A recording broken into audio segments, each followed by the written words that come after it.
Welcome back to Follow the Rabbit.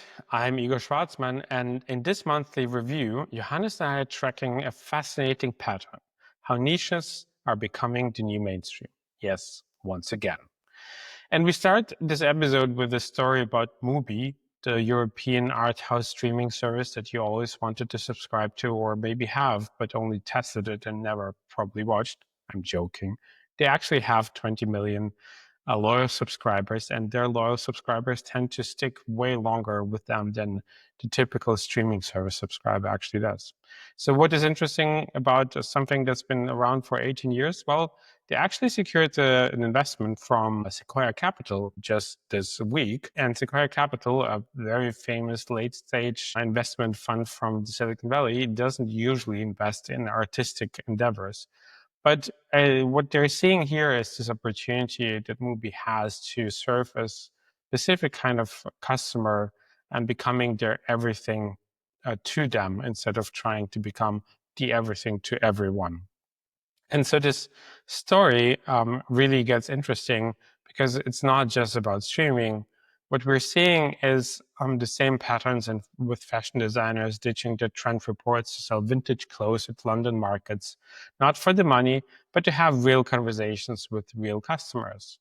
And with teenagers in the Hamptons who decided to start a print newspaper funded entirely by local advertising and learning that their neighborhood in ways that the Instagram never could.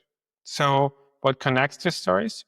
They're all kind of really radically about getting closer to the audience, being really embedded with the people that you're trying to reach, about choosing depth over scale, about rediscovering that the most valuable data comes from watching someone's body language as they try on a jacket, not from 400 A/B tested marketing claims. So in this world where mainstream culture has flattened into algorithmic sameness, niches are really thriving and they're becoming a really interesting business on top of that. So let's dive in. It's time for our monthly review, in which we look back on the last month and see what stuck with us, what signals, what ideas, what articles and essays made an appearance. And so we have a couple of those today and see the pattern emerges from there, as we like to do, our pattern recognition. Igor, do you want to get us started? Sure. Welcome back. The last monthly review isn't actually that far away, but stuff is happening and summer is in the city and, I'm in another things... fancy hotel room. Yes. Yeah. Which is like a normal thing now for Johannes these days. It's peak keynote speaker seasons. Oh, there you go. Yes. So the first story that we brought, so it's a fresh one. It's kind of off the press. We can say that now. It's like the indie magazine stuff. Like off the WordPress newsletter. Yeah, off the word. Yeah. But so the story is that Mubi, the European art house subscription media service that you want to subscribe to but never did because you know that you will watch the Marvel movie anyway. I'm joking. No. You like I did. I did the 90 days test subscription to then find out I had 20 movies in my queue and never watched one of them. So didn't seem right to go premium. No, but all jokes aside, Mubi has been around for 18 years. It's actually doing quite well. It has 20 million of subscribers. And interestingly enough, also the subscribers that actually do stick with it, they do stick with it for much longer than in other subscription services of that sort. So that's have something going for them. And I mean, when I started kind of writing about this, I was genuinely surprised that Mubi has been around for 18 years, which goes to say how something in this digital environment can also grow slowly. And I think there's also a very interesting kind of like confluence of things that are coming together, because in this episode we kind of want to discuss the idea of niche is the new mainstream, and that there are certain really interesting examples of showing that the whole idea of mainstream is dead. I mean, obviously, mainstream is dead has been probably like some GQ headline in 1995 or something like that. But at least now being in the niche is apparently a $1 billion business too, because Mubi got funding from none other than one of the most famous venture capital firms in Silicon Valley, Sequoia Capital. They invested in pretty much everything that you kind of use every day because they're one of those late stage venture capital firms that manages to throw a lot of money at the later stage of a startup, which in technical terms, Mubi is not, because they're also profitable. So they're actually, so it's a company that got venture capital. Now, the really fascinating part about this is that if you look kind of like at news stories about streamers in general, everyone is basically dying except for Netflix. And this is funny to me because I was hedging a lot of bets a couple of years ago. Johannes can tell you how much I was telling about the fact that Netflix is going to go down because of all the debt that they are kind of like incurring based on their strategy of growth. And they invested so much money into their own content production. And I was looking at the numbers and I was like, how in the world will they actually survive so much debt? And as soon as something in the economics change, they will collapse under it. They didn't. And actually they managed this almost ridiculously Wirecard-esque turnaround into profitability that I personally didn't saw coming. And right now, everyone else is basically just losing money. And Disney's losing money with their streamers, all the different, Paramount Plus and Peacock and name it, like America, especially the United States has like a lot of streaming services that are not making any money. They're costing them money. And so basically, the assumption is that Netflix has won, and there is no point really in operating in the movie streaming business unless you're Netflix. And here comes Mubi that is basically definitely not competing with Netflix. Like it's basically saying, I don't accept your reality of things. I will just cater to a very specific kind of niche audience. And that niche audience is now valued at $1 billion by Sequoia and, all the others who invested in the latest round. And for me, that's like a really interesting example of, I described it in a newsletter post as Spotify paradox, where you kind of, you look up an artist on Spotify and you're like, how the hell did I don't know about this? And they have already 500 million plays on Spotify. And Mubi is exactly that for the streaming business. And they started producing their own content. And so they're basically going at a different audience than Netflix would assume is valuable to them. And this audience turns out to be a really big one, apparently. And Sequoia and others are betting that it's actually going to get bigger still. And there are a couple of things that are playing in their favor, like a production company, A24, that started out with being radically pro artists in the sense that they would get all the people, I'm exaggerating a little bit, but basically they would get all the people and their scripts who would never be funded by Netflix or the studios and tell them, go ahead, do whatever, like we'll not interfere. There are no notes. And through that, they created a lot of very distinct and unique voices and movies that are, in comparison to a Marvel movie, obviously quite small, but they're still significant. And they managed to kind of distribute those movies to that kind of audience. Now, the difference between A24 and Mubi is that Mubi owns its own distribution channel. Like it's basically like newspapers used to be. What you paid for is not the news. You paid for someone delivering the newspaper to your home. And so Mubi owns that part, which every, legacy company is hoping for. And they're actually technically quite versed and efficient about it as well. And now they're basically adding the layer that is A24, which is producing movies that would otherwise not be produced. And that helps them in a couple of ways. A, they don't have to pay for content to license them. Right now, they're obviously paying, like they used to be the A24 major kind of distributor. Like A24 would basically stream their movies on there. Now, obviously, other people want their movies as well. But the point is, they're in this interesting position to attract a niche audience that is much bigger than people assume. And on the one hand, I'm super happy that there's, capital going into businesses that's been around for a very long time. But at the same time, looking at some of the numbers, as strategy people tend to do, it's a lot of money that will create a lot of pressure for them to perform. Let's put it this way. Sequoia Capital is not, I don't know anyone personally there, but from their appearance and kind of the history of Sequoia Capital, they tend not to, I'm not sure that they're art house movie fans or anything like that. And so what they want to see out of this is becoming a very healthy business, which I hope that Mubi will become. But a lot of money creates a lot of pressure to kind of deliver on those numbers. And that in itself can kind of take away the magic sauce.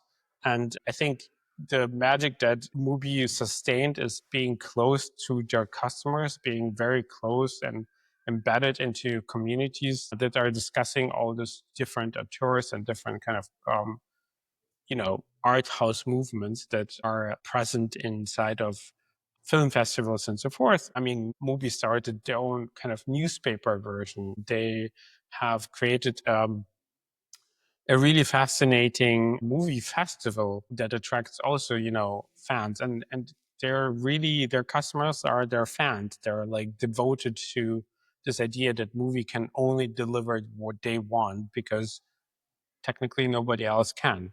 And I think, growth can be counterproductive to that. So on the one hand, happy. On the other hand, let's see how this plays out. Do you think the success of Mubi has something to do with what I think former guest of the podcast, Kyle Chaiker, would call flattening of the culture? Because you mentioned like Marvel, and I'm just wondering, like, if you look at the current like mainstream movie landscape, you have all of these reruns, all of these like ongoing series like Fast and Furious, all these like cinematic universes.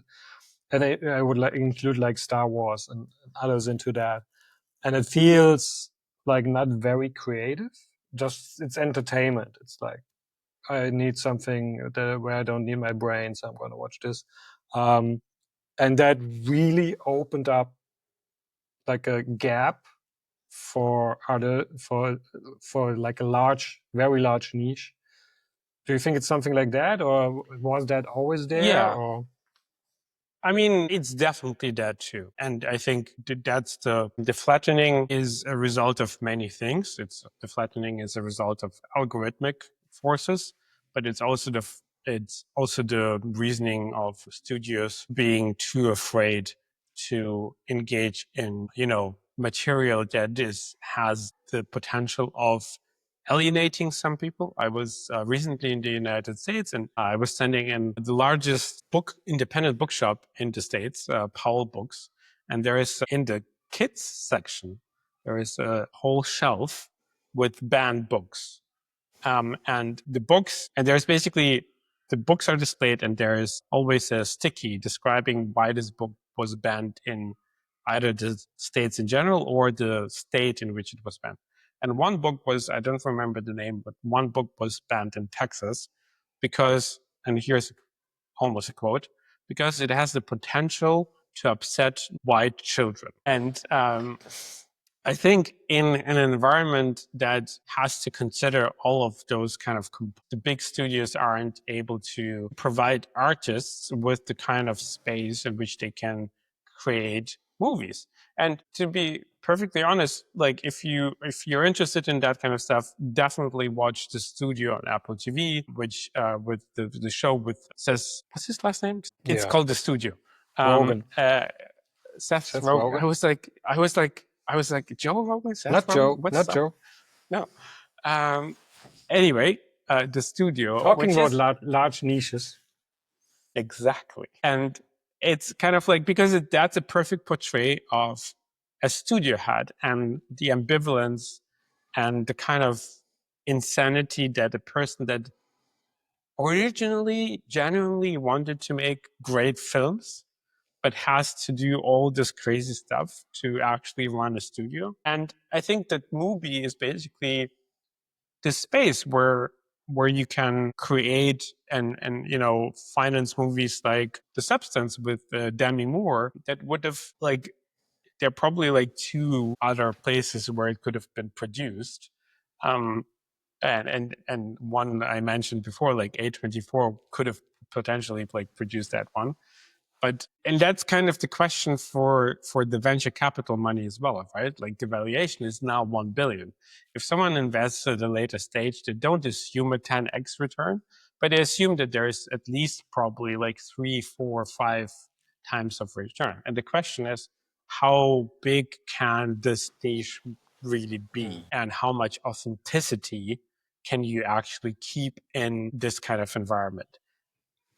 It is connected to a whole lot of different other things, like decision making, in generally in the organization. But I think overall, I would attribute that to, yes, the flattening, but the flattening is not just an algorithmic one, but just also an environmental one. Interesting. So yeah, I guess that brings me to also the second story that I have, which is another example of what it looks like when you're close to the customer, right? So this idea that Mubi is able to produce this, whatever they are doing, is because they are so embedded into a very specific community. Like I described it in my short essay, that they are the everything to someone, not the everything to everything. And I think this idea of being just really aware what your community needs, being able to cater to them, to be genuine and authentic and really kind of empathic to what your customers need, is something that makes Mubi and other companies generally interesting in the form how they engage, what kind of products they are producing, what kind of advertising they're choosing for themselves. And while Mubi is now $1 billion business, the next example is Day's story. Day's been kind of on my radar recently again, because I think there was some editorial change or ownership change. Anyway, they seem to be doing quite fine.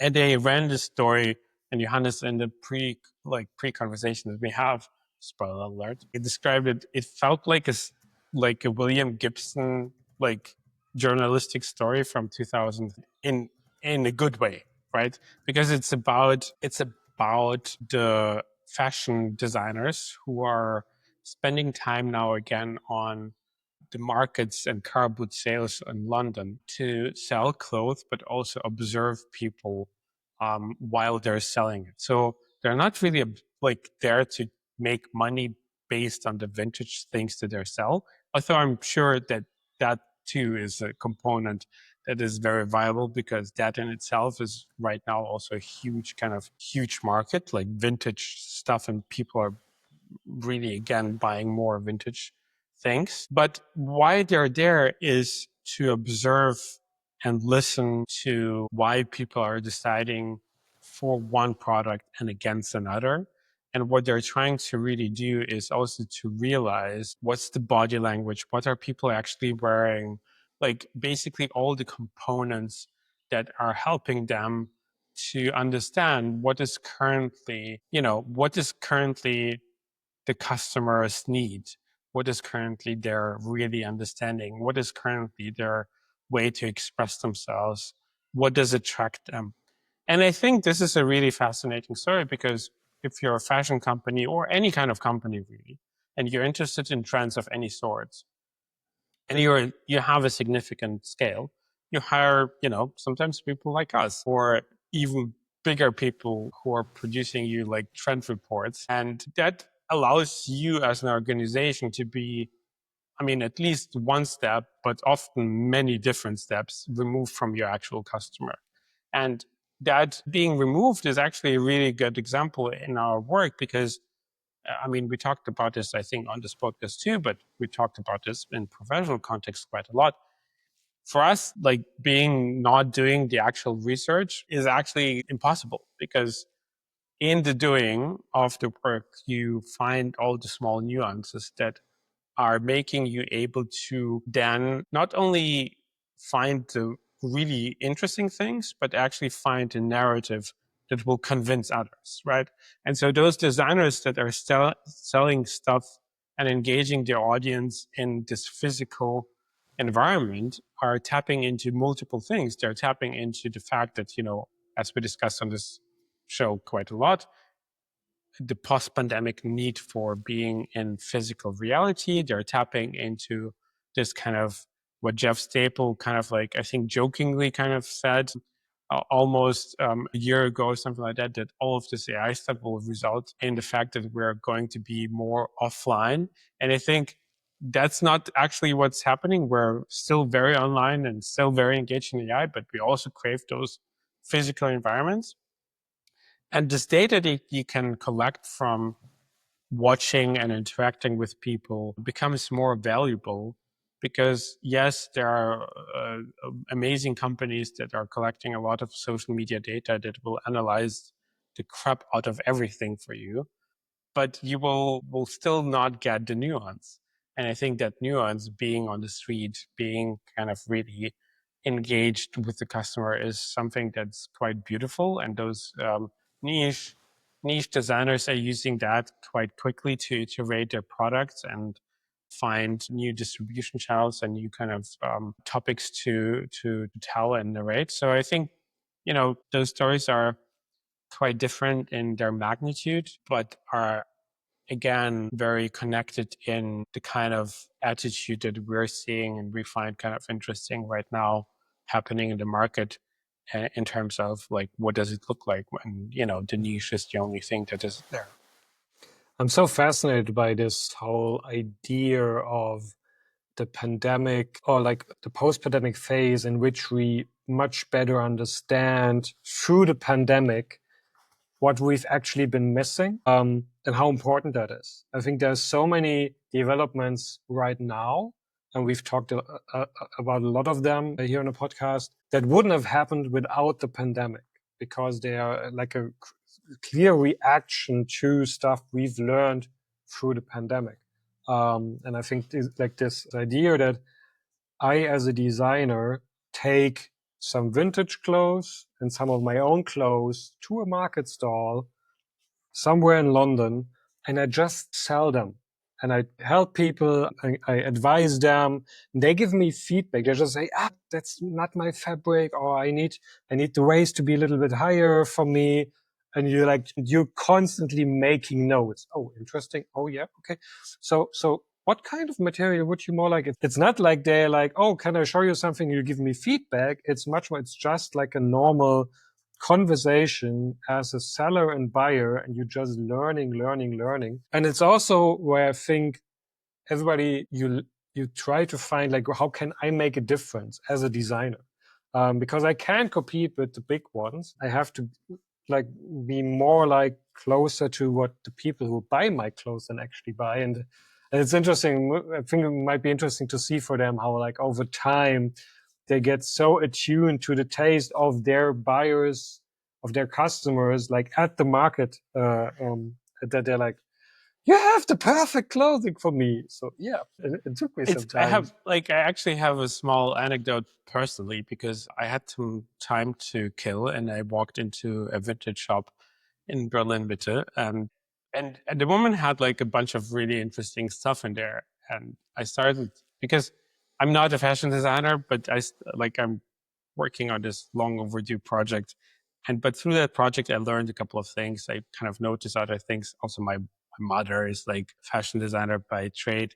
And so I noticed a couple of things that maybe other people will not notice. And I found this jacket that like, I kind of asked the woman whether she knows the brand, because I didn't. And she was kind of weirdly dismissive of the product that she kind of sells in her own shop. But she couldn't provide the kind of information that I was looking for based on the product itself. I was like, this is a fucking steal. And so I bought this jacket. And then I kind of looked up, and it's actually made in Germany by this company that unfortunately closed shop in 2009, but it's been producing clothes since 1890, mainly producing like workwear, like proper workwear.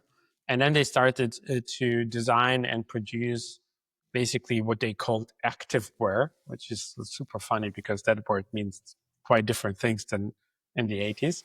But And then you find this piece, and I think this relationship that you can have by finding also a story or like a specific kind of interaction with a product is also making you, again, what we're kind of like asserting to, like this new form of customer where you want loyalty, you want all those things, all those big brands want loyalty programs and understanding how to get a recurring customer, but they're not providing you with the tangible, almost sometimes awkward and, but something genuine interactions that will result in exactly that, right? Like I found this jacket and this interaction led me to researching that.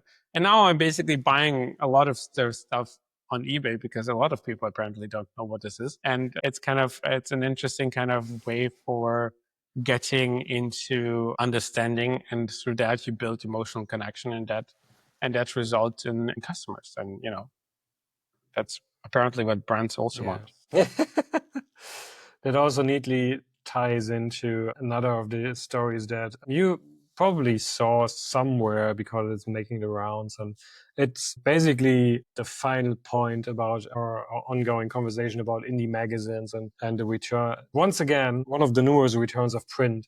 And it's a New York Times story about some teenagers in the Hamptons who last year decided, instead of just like doing the standard summer jobs, to start a newspaper for their area of the Hamptons, and a print newspaper. And everybody's been completely fascinated by this story. So yeah, they did it over the last summer. I think they released 10 issues. They're starting again this year. And it's interesting because the Hamptons are known, like it's a very rich, very white area. They try to keep away from that. They really want to show like their perspective on the Hamptons, what they like, what they find interesting. They're completely financed through advertising. Like they are very, very strict about not getting their parents involved. The only way that their parents are involved is to drive them around, because they are not legally allowed yet to drive around, to do interviews and stuff like that. It's like I think it's a team of like 10 to 20 teenagers. They've grown a bit this year. The youngest like 13. Yeah. And the oldest is 17. They like have their special roles. They have someone who just do sales. And it's funny because he always has to say when he like does sales calls that he's a kid. He has to like disclaimer, I'm just 15, but they get the local businesses to advertise there, and that's how they make their money. It's a really nice story. They're really doing this to like do something different, to do something productive. It's also, I think they quickly understood last year how much they learn about their neighborhood and how new stuff they discover, and I think that really makes them come back, and it keeps them slightly off their phones. And I think they like this aspect. And that's also why I think it fits so well into what we've talked about indie magazines in general, and what we also talked about with Pata, is this idea of these physical artifacts that have a very different cultural meaning, that bring people together in a different way, that create community, and that are just like very haptic. It's a different thing if you can just pick up a newspaper in the, I don't know, juice bar in the Hamptons, or if you go to a website and just scroll, or you're just another aspect of Instagram. And so they're catering to their niche, and they are filling a certain need there, and even if it's just their own need. But I think the really fascinating thing for me is how everybody absolutely loved the story, and it goes viral everywhere, which is so much expression of a need, an urge in society for these kind of things, and for these more like hands-on, more local communicate things. I find it fascinating that they're really working completely to advertising, because that, like, I mean, this whole like business model is really broken down. And so it's kind of fun, like this and the last story about the car booth sales. They feel like they could also be from another time, but they have a distinct like pivot or like aspect of it. It's just not like we're going back to this. We're rediscovering something, but kind of reinventing for our own time. It's not a movement from the digital world. It's more like it's part of a world that's mostly digital. We have these objects, and they have a different meaning. Like before we had the internet, a website, like a newspaper was just like some paper that you read in the morning and then you discarded it and it didn't matter. It has more, it's more like loaded with value and things like that I find just so interesting to observe, and just like as a cultural artifact, as a signal of where these things are moving. It's fascinating. I totally agree. I think there's when the whole thing, blogs started emerging and advertising for regional newspapers starting to collapse was already a big discussion back then about the implications for local communities. What will happen if, those editorial teams are gone and you only consume your news through centralized kind of like news environments. And I think in a way, again, the New York Times, for better or worse, has won the newspaper online game, right? Like nobody can compete with their numbers in terms of sheer audience and their ability to also make the subscription so incredibly cheap because they have the economics of scale at their favor and not, and most other newspapers have not. And so like those teenagers, whether knowingly or unknowingly, realize that there's proper value also for local advertisers as well to advertise in something that's just genuinely local, because the connection between the person who will read this and the advertising company in this newspaper is so much smaller, both geographically and emotionally. And so creating that connection again, like this is being close to your customer, really understanding what kind of stories are important to people there. And like it's the states are obviously in a very complicated or complex, I don't know, both state of environments, but generally anything that fosters any form of communal fabric or is actually quite valuable. I kind of like, I think it's it's one of those stories. Obviously, the New York Times pushes it because it's just genuinely like warm thing where you can kind of like coalesce around. But I think it's also a really interesting learning in terms of doing something that is not maybe aimed at creating a long-standing brand, like because those are teenagers, right? They will move on, they will do things, but are not just become an organization is actually besides the point. What is the insight really is if you are close to the people with whom you're talking to, you can create something that is genuinely interesting to other people because they're kind of like, oh, look what's happening there. Like, look what's happening when you're close to the people you're actually reporting about or selling to. It's actually genuinely interesting. For sure. It's a good point. So the interesting part, the article starts on a like an editorial meeting of the teenagers, and where they like try to like optimize the headlines and make the copy more readable and stuff like that. And that brings us to our final article. There's a column in the Independent about copywriting getting worse, especially in advertising. So the article is there's a rant by a copywriter who's really wondering. He has seen some really bad copywriting, and is wondering, like, is it really getting worse, and what's the point of that? And gives a couple of reasons. Gives a couple of very nitpicky examples. But what I find really fascinating here is that he has a couple of like cultural signals that he wonders if they're responsible for advertisers writing worse copy or headlines or claims. And like one of the first ones is that he says we don't have a shared lexicon anymore. And that is exactly the point about you don't have a big mainstream where you can just use a word and everybody knows what's this about. But you have the Spotify artist that has 500 million streams. I haven't heard of them. So that makes it more difficult. Like you can't just like point to something and everyone's like, yeah, right. It makes it more difficult. I mean, obviously, the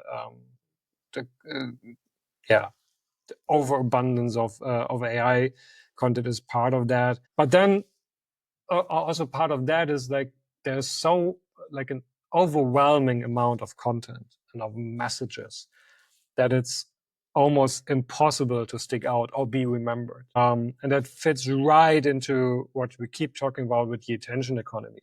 Like, how do you stick out? Like I think we like some episodes ago, we spoke about like this difference between the Democrats still want to have the right message, and Trump just understood the only way to win in the attention economy is to be constantly in the eye of attention. It doesn't matter if it's positive or negative. And so apparently some advertisers think take over the strategy and say, okay, it doesn't matter if it's positive or negative as long as people remember our strange headline. It's the interesting part because it doesn't seem to be it's just it's copyright, but it's strange, it's weird, and there's even like the theory in the article. They do it deliberately to like if you like on the tube in London, for example, and you look up from your phone for just a second and you see a poster and you just go, what? I don't get it. And they probably apparently hope that this will happen so you will stare at it longer. Like, wait, am I not? What? Huh? This kind of feeling. Yeah, it's an interesting like a signal about communication and attention in our culture in general is now also always affecting copywriting or advertising, for sure. Absolutely. I mean, it's also an example of, the multiverse in the sense that we occupy the same physical reality of the tube and looking at the same physical billboards while being obviously very kind of disconnected in the things that we see and how we're socialized. It's kind of like, I mean, obviously like a couple of examples in terms of words that are, but again, like cringe or vibe or all of those words are being used almost in the mainstream, like in terms of different groups are using those words, but those words mean different things to different groups.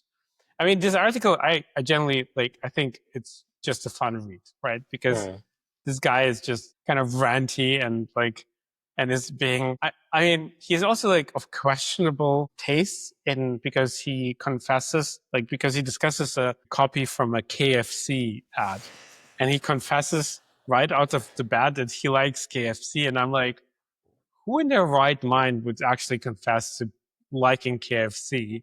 It feels like, to me, KFC is like one step removed from smoking cigarettes. But I mean, I guess he likes it. But then he talks. What I also actually thought was really funny in the story is like that the chief marketing officer would actually give him a quote, and because he actually asked him about the copy that he was so upset about, that I can't quote to you right now, nor would I want to because it's generally not great. But the CMO, and I think that encapsulates really this kind of idea of like being removed from the customers, like operating like in this kind of weird sphere. She was like, yes, we tested 400 different claims, and this was the one that we kind of like, and you're like, it's not even 400? tested. Like they just came up with 400 claims and then just choose this because it fit their product the best or something like that. Yeah, but like I mean, we know how those meetings go, right? Yeah, like, exactly.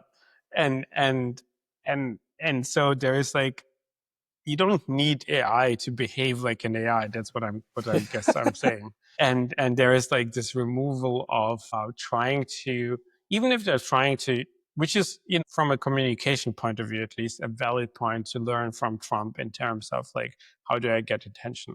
But that's the kicker too. Like, they're kind of leaning not far enough in terms of, because they're also very aware of their attempt to be everything to everyone instead everything to specific someone. And I think Trump won very much knowingly that he is definitely not for everyone, but he is definitely the everything to a lot of other people. And I think that brands who are choosing to write or publish bad copy should either,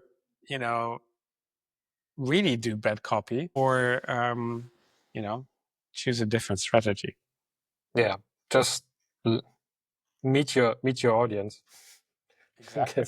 So go to a car booth sales, get some product, try to sell it. See what you learn. I mean, there is a reason why ethnographic research tries to get executives into at least some of the interviews, why people are shadowing people and really but that doesn't happen often enough. And I think a lot of, the same goes, this is not, we're talking about brands today a lot, but I think the same applies to politics as well, right? Don't try to be the party that attracts everyone. Cater to your audience and know your niche. And that kind of, some parties in Germany can try learning something from that too. I think it's a good place to end before I go into a rant about this very topic. But yeah, thanks for listening. Let us know what you thought about this, and we'll catch you. And if you have, if you have examples of something similar that you observed, anything that is everything to someone but not everyone, let us know. The next one. Thank you for making the time to listen to Follow the Rabbit. Please let us know your thoughts and suggestions by sending an email to ftr@knownunknowns.xyz. Like the episode on Spotify, Apple Podcasts, or YouTube, and most of all, share the episode with others who might find it interesting. It really helps us out. Thank you so much for listening in. Talk to you soon.